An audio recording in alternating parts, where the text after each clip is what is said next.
Mummy, मेरा दोस्त क्या था जो कुदरत ने मेरे साथ इतना क्रूर मजाक किया। किरण अपनी माँ से रो रो कर पूछ रही थी। उसके रोने से माँ का कलेजा फटा जा रहा था। वो क्या जवाब दे। बेटी का दुख इस कदर हावी हो रहा था कि जैसे उनके खुद के प्राण ना निकल जाएं। बूढ़ी हड्डियां कितना सहन करेगी। पिता का भी वही हाल था। भाई बहन सभी की आंखें गीली थी। सभी उसे धैर्य बंधा रहे थे, मगर वह थी कि रोना बंद करने का नाम नहीं ले रही थी। किरण की यह दूसरी शादी थी। पहले से उसे एक लड़की मिशा थी। वह 3 साल की रही होगी जब उसके पिता एक एक्सीडेंट में गुजर गए। किरण के लिए इस हादसे को सह पाना आसान ना था। मात्र 24 साल की होगी किरण, तभी वह विधवा हो गई थी। वह बहुत ही खूबसूरत और सभी गुणों से भरपूर थी। खूबसूरत इतनी थी कि जो उसे एक बार देखे बस देखता ही रह जाए। उसका पहला पति नीरज एक निजी कंपनी में कार्यरत था। कार, फ्लैट, आधुनिक सुख सुविधा का सारा सामान घर में मौजूद था। नीरज उसे बेहद प्यार करता था। वह अपने छोटे से परिवार में खुश थी कि एक दिन उसके एक्सीडेंट की खबर ने किरण की खुशियों पर ग्रहण लगा दिया। उसे तो विश्वास नहीं हुआ। नीरज की लाश के पास बैठकर वह बार बार उससे उठने को कहती। इस हृदय विदारक दृश्य को देखकर सबकी आंखें नम थी। किसी तरह लोगों ने किरण को संभाला। वक्त हर जख्म को भर देता है, ऐसा ही हुआ। किरण ने एक निजी कंपनी में नौकरी कर ली। वह धीरे धीरे अतीत के हादसे से उबरने लगी। अब सब कुछ सामान्य हो चुका था, मगर उसके माँ बाप को चैन नहीं था। वे उसकी पहाड़ जैसी जिंदगी को लेकर चिंतित थे। वे चाहते थे कि किरण की दूसरी शादी हो जाए ताकि उसकी ज़िंदगी में आया सूनापन भर जाए। कब तक अकेली रहेगी? क्या अकेले ज़िंदगी काटना एक स्त्री के लिए आसान होगा? माना कि वह अपने पैर पर खड़ी है, फिर भी जब काम से घर आती तो अपने आप में खोई रहती। ना किसी से ज़्यादा बोलना, ना किसी के साथ बैठना। यकीनन अकेलापन उसे अंदर ही अंदर बेचैन किए हुए था। भले ही जाहिर ना करे, पर क्या माँ बाप की अनुभवी नज़रों से छिप सकता है? वे बेटी की दुर्दशा देखकर गहरी वेदना से भर जाते। ये सब देखकर एक दिन पिता ने किरण से कहा, हम तुम्हारी दूसरी शादी करना चाहते हैं। यह अप्रत्याशित था किरण के लिए, फिर भी इसका जवाब देना था। अतः वह बोली, मेरी बेटी का क्या होगा? मैं उसे आप लोगों पर छोड़कर ब्याह रचाऊं? यह मेरे लिए संभव नहीं है। अगर लड़का तुम्हारी बेटी को अपनाने के लिए तैयार हो जाए, तब क्या स्वीकार करोगी? ऐसा कैसे हो सकता है जो किसी और से पैदा बेटी को अपनी बेटी माने? सब एक जैसे नहीं होते। एक ऐसा ही रिश्ता आया है। लड़के को कोई ऐतराज़ नहीं है, वह सरकारी नौकरी में है। पहली पत्नी से 2 बच्चे हैं, एक 10 साल का बेटा और एक 7 साल की बेटी। पिता बोले। पिता के कथन पर किरण ने सोचने के लिए समय मांगा। उसने हर तरीके से सोचा, फिर इस फैसले पर पहुंची कि उसे शादी कर लेना चाहिए।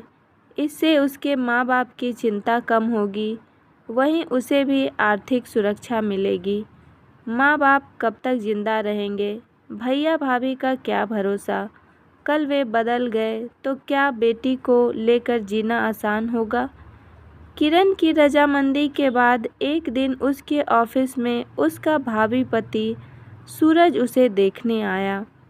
सांवला रंग, सामान्य कद काठी, सिर पर नाम मात्र बाल। देखने से लग रहा था मानो 19वीं सदी के हो। किरण को वह जमा नहीं। उसका पहला पति बेहद स्मार्ट था, एमबीए किया। वहीं सूरज देखने से ही सरकारी विभाग का बाबू लग रहा था।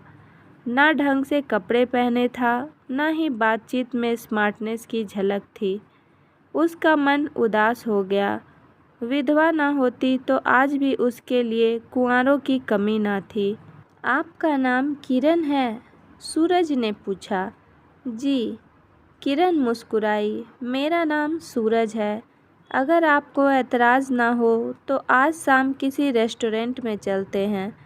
कुछ देर के लिए किरण हिचकिचाई, फिर खुद को शांत कर उससे क्षमा मांगकर एकांत में आई। अपनी माँ को फ़ोन लगाया। माँ ने उसके साथ जाने की इजाज़त दे दी।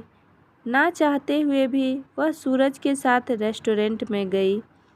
कॉफ़ी के सिप के बीच में वह बोला, क्या आप शादी के लिए तैयार हैं? किरण के सामने दूसरा कोई चारा ना था। उसे लगा रंग रूप अपनी जगह है, मगर ज़िंदगी जीने के लिए एक पारिवारिक व्यक्ति होना बेहद ज़रूरी है। साथ में उसका आर्थिक भविष्य भी सुनिश्चित हो। यही सब सोचकर उसने उसके रंग रूप को नज़रअंदाज किया। मुझे अपनी बेटी की फ़िक्र है। क्या उसे आप पिता का नाम देंगे? किरण के चेहरे पर चिंता की लकीरें साफ थी। क्यों नहीं? जब आप मेरे बेटे बेटी को माँ का प्यार देंगी तो मैं भला क्यों पिता के फ़र्ज से विमुख होऊंगा। आपकी बेटी मेरी बेटी होगी। भरोसा रखिए, मैं आपको शिकायत का मौका कभी नहीं दूंगा। मुझे अलग से कुछ नहीं चाहिए। मैं सिर्फ इस बात के लिए आश्वस्त होना चाहूँगी कि आप अपने और मेरे में कोई भेद नहीं करेंगे। ऐसा ही होगा। सूरज मुस्कुराया। किरण को सूरज के बात में सच्चाई नज़र आई तो वह शादी के लिए हाँ कर दी। शादी संपन्न हो गई। किरण ने नौकरी छोड़ दी। धीरे धीरे उसने खुद को एक नए माहौल के अनुरूप ढाल लिया। सूरज के लिए वह किसी हूर से कम नहीं थी। करीबियों की छोड़िए, उसके दूर दूर के रिश्तेदार में किरण जैसी कोई खूबसूरत महिला नहीं थी। इसी के बल पर वह सूरज के दिल पर राज करने लगी। सूरज की हालत यह थी कि जब उसे किरण ढकेलती तब कहीं ऑफिस जाता, वरना उसी के मुँह पास में बंद कर समय काटना उसे अच्छा लगता। ऑफिस जाता तो भी किरण को 10 बार फ़ोन लगाकर अपना हाले दिल बयां करता रहता। 3 साल गुजर गए। इस बीच वह एक लड़के की माँ बन गई। बच्चा दोनों की सहमति से पैदा हुआ। किरण के लिए यह अच्छी खबर थी। एक लड़की तो थी ही, अब वह एक लड़के की भी माँ बन गई। बच्चे की माँ बनते ही किरण का पूरा ध्यान उसी पर लग गया। लड़का पूरी तरह अपनी माँ पर गया था। एकदम गोरा था, कहीं से नहीं लगता था कि वह सूरज का बेटा है। ऐसा बेटा पाकर सूरज खुश था और बेटे का नाम सार्थक रखा। एक दिन सूरज की बड़ी बहन हालचाल लेने के लिए आई। जब तक सूरज की दूसरी शादी नहीं हो गई थी, तब तक घर की देखभाल वही करती थी। जब शादी हो गई तो आना जाना कम कर दिया। उसका अपना भी परिवार था। सूरज का हाल लेने के बाद वह उसकी पहली पत्नी से पैदा बच्चे के कमरे में आई। सूरज किरण के साथ नीचे रहता तो उसकी दोनों संतानें दूसरी मंजिल पर। पढ़ाई लिखाई कैसी चल रही है? कमरे में घुसते ही सूरज की बहन ने पूछा। दोनों बच्चे अपनी पढ़ाई छोड़कर बुआ की तरफ दौड़े चले आए। ठीक चल रही है, बेटा बोला। क्या बात है, तुम्हारी आवाज़ इतनी दबी क्यों है? सब ठीक तो है? रीमा ने भाप लिया। उसने फिर पूछा, नहीं माँ, कैसी है? बेटा समझदार था, इसीलिए कुछ नहीं बोला। वहीं बेटी बोल पड़ी, पापा ऊपर बहुत कम आते हैं, ज़्यादातर नीचे नई माँ और बच्चे के साथ रहते हैं। पहले रोज़ हमारे लिए बाज़ार से कुछ ना कुछ लाते थे, अब सिवा डांटने के उन्हें कुछ नहीं सूझता। सुनकर रीमा को दुख हुआ। उसे अपने ही बच्चे पराये लगने लगे। ऐसा होना स्वाभाविक था, मगर इस कदर अपने बच्चों से बेखबर हो जाएगा, इसकी कल्पना उसने नहीं की थी। रीमा को सूरज का दोबारा बाप बनना गवारा न था। जब पहले से ही 2 संतानें थीं, किरण की जोड़े तो 3, उस पर एक और बेटा लाना कहाँ की समझदारी थी। रीमा को सूरज मूर्ख लगा। जो अपनी बीवी के रंग रूप में ऐसा डूबा कि सही गलत का फैसला भी नहीं कर पाया। रीमा पहले से ही उसके इस फैसले से नाराज थी। एक बार सोचा सूरज से इस संदर्भ में बात करे, उसे दुनियादारी सिखाए, पर फिर अगले ही पल सोचा यह उन लोगों का आपसी मामला है, बिना वजह बुरा बनेगी। विचार प्रक्रिया बदली तो सोचा उनका आपसी मामला बताकर क्या वह अपनी जिम्मेदारी से नहीं भाग रही? क्या उसका इस परिवार पर कोई हक नहीं? सगी बहन है, कोई सौतेली माँ नहीं। जब कोई नहीं था तब तो उसी ने अपने परिवार को छोड़कर सूरज का घर संभाला। अब उनका आपसी मामला बताकर किनारा कर ले, उसका मन नहीं माना। उसे दोनों बच्चों की फिक्र थी, इसलिए सूरज को रास्ते पर लाना जरूरी लगा। सूरज, आजकल तुम अपने बच्चों पर ध्यान नहीं दे रहे हो। वे बेचारे खुद को अकेला महसूस करते हैं। अपने बच्चे? यह क्या कह रही है दीदी? क्या किरण के बच्चे मेरे अपने बच्चे नहीं हैं? मैंने यह कब कहा? मगर तुम्हें उन पर विशेष ध्यान देना चाहिए क्योंकि वे बिन माँ के हैं। सूरज को रीमा की बात बुरी लगी। रीमा आगे बोली, सुना है तुमने अंशु का नाम पहले वाले स्कूल से कटवाकर उसे एक छोटे से स्कूल में डलवा दिया है। दूसरे कमरे में अपने नवजात को दूध पिलाते हुए किरण सारी बातें सुन रही थी। एक बार सोचा इसका प्रतिकार करे, मगर भाई बहन का आपसी मामला समझकर चुप रही। स्कूल इसलिए छुड़वा दिया क्योंकि उसकी फीस बहुत ज़्यादा थी। अनुराग का पढ़ाई में मन नहीं लग रहा था। ऐसे में बिना वजह महंगे स्कूल में डालने का क्या औचित्य है, इसलिए सस्ते स्कूल में डलवा दिया। रीमा के स्वर्ग में व्यंग का पुट था। तुम उसकी पढ़ाई लिखाई पर ध्यान देते तो वह कमज़ोर नहीं होता। तुम्हारा सारा ध्यान किरण के इर्द गिर्द रहता है। रीमा की बातें सूरज को सूल की तरह चुभ गया। वह गुस्से में बोला, दीदी बेहतर होगा तुम इस पचड़े में ना पड़ो। किरण मेरी पत्नी है, मैं उसका ध्यान नहीं रखूँगा तो कौन रखेगा? बीवी का ख्याल है, अपने खून का नहीं। रीमा तख्त स्वर में बोली, अब मैं तुम्हारे घर कभी नहीं आऊँगी। अंशु और अनुराग को नहीं पाल सकते हो तो मेरे यहाँ छोड़ देना, मैं देख लूँगी। कहकर रीमा चली गई। सूरज खून का घूंट पीकर रह गया। उसका मन किया कि रीमा को खूब खरी खोटी सुनाए, मगर हिम्मत नहीं हुई। उस दिन पति पत्नी दोनों में इस बात को लेकर खूब कहा-सुनी हुई। किरण कहने लगी, मैंने सपने में भी ना सोचा था कि तुम्हारे बच्चे इस हद तक जा सकते हैं। क्या ज़रूरत थी रीमा दीदी के कान भरने की? क्या नहीं उन्हें यहाँ मिल रहा है? चुगली करना कोई इनसे सीखे। और फिर वह मुंह फुलाकर बैठ गई। सूरज को काफ़ी देर तक उसे मनाना पड़ा, तब जाकर मानी। उधर रीमा का मन सूरज के रवैये से उदास था। किरण का रंग रूप इस कदर हावी हो गया कि अपना खून ही बेगाना लगने लगा। किरण की बेटी के लिए अच्छे से अच्छे कपड़े लाना, बड़े स्कूल में दाखिला दिलाना, बाजार मॉल घुमाना, उसकी उल्टी सीधी हर मांग पूरी करना, प्यार दुलार सब किरण के ही परिवार तक सिमट गया। सूरज के व्यवहार में आए इस परिवर्तन से उसकी सभी बहनें उससे कटने लगी, मगर उसको कोई फर्क नहीं पड़ा। उसके लिए किरण ही सब कुछ थी। किरण ने इसका भरपूर फ़ायदा उठाया। सूरज के मकान पर किरण का नाम चढ़ गया। ऑफिस में पत्नी की जगह किरण का नाम हो गया। ये सब किरण ने खुद को आर्थिक रूप से सुरक्षित करने के लिए किया।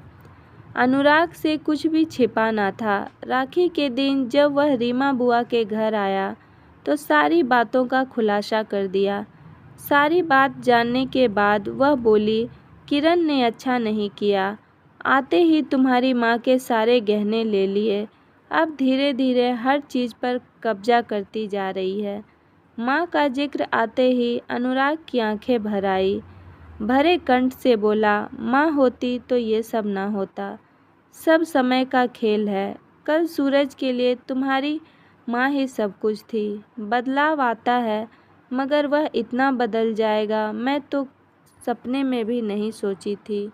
खैर छोड़ो, तुम्हारी पढ़ाई कैसी चल रही है? जल्दी से पढ़ लिख कर अपने पैरों पर खड़े हो जाओ, सब ठीक हो जाएगा। बुआ जी, मुझे अंशु की फ़िक्र होती है। सोचता हूँ जितनी जल्दी हो सके मैं कमाने लायक हो जाऊँ, ताकि उसकी अच्छी शादी कर सकूँ। अनुराग की बातों से लगा सचमुच वह समझदार हो गया है। रीमा का मन भर आया। अनुराग ने सिविल सर्विसेज की तैयारी की और उसमें सफल हो गया। उसके नौकरी पा जाने पर किरण ज़्यादा खुश नहीं थी। उसके नज़र में वह औसत बुद्धि का लड़का था। वहीं सूरज खुश था। किरण को लगा सूरज का झुकाव कहीं अनुराग की तरफ ना हो जाए, इसलिए तंज कसने से बाज नहीं आती।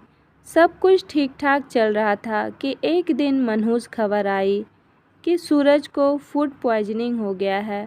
वह शहर से 150 किलोमीटर दूर एक गांव में शादी अटेंड करने अकेला गया था। वहीं पर उसे फूड पॉइजनिंग हो गया। तब तक काफ़ी देर हो चुकी थी। वह रास्ते में ही चल बसा। अनुराग गाजियाबाद में पोस्टेड था।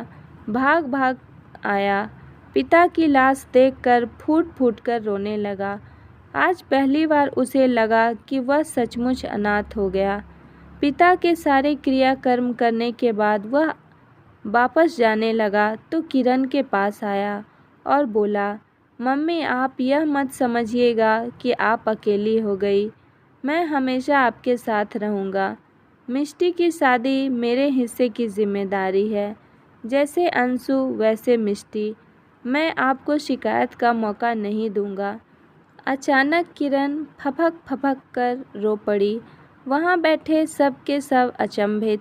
अनुराग पास बैठी रीमा बुआ से बोला, बुआ, माँ को देखिए, क्या हो गया? एक बारी रीमा को लगा क्यों वह उससे सहानुभूति जताने जाए। जैसा किया वैसा भुगते। बुआ की दुविधा अनुराग ने भांप ली। उसे अच्छा नहीं लगा। जो भी है वह उसकी माँ है। क्या उन्हें बीच मझधार में छोड़कर यूं चले जाना उचित होगा? उन्हें दोबारा विधवा की पीड़ा झेलनी पड़ी। इससे बड़ा दंड क्या हो सकता है एक स्त्री के लिए? मुझे क्षमा कर दें, मैं स्वार्थ में अंधी हो गई थी। मुझे नहीं पता था कि जिसके साथ भेदभाव कर रही हूँ वह मेरे बेटे से भी बढ़कर होगा। किरण का इतना भर कहना था कि सबके मन के भाव एकाएक बदल गए। रीमा को अब भी किरण के व्यवहार में आए परिवर्तन पर भरोसा नहीं था। उसे यही लग रहा था कि उसने वक्त की नज़ाकत समझकर अपना पैतरा बदल लिया है। फिर एकांत में ले जाकर अनुराग को समझाने का प्रयास करने लगी। नहीं बुआ जी, उनका अब मेरे सिवा कोई नहीं है। उन्होंने चाहे जैसा भी व्यवहार मेरे साथ किया हो, मैं अपने कर्तव्य से विमुख नहीं होऊंगा। रीमा को अनुराग का कद उससे भी बड़ा नजर आने लगा। वह इंसान नहीं, साक्षात फरिश्ता लगा उसे। वह भाव विभोर हो उठी। तो दोस्तों, आज की हमारी प्यारी सी कहानी आप लोगों को कैसी लगी? अगर पसंद आई हो तो ज़्यादा से ज़्यादा शेयर ज़रूर करें। कहानी सुनने के लिए आप लोगों का बहुत बहुत धन्यवाद।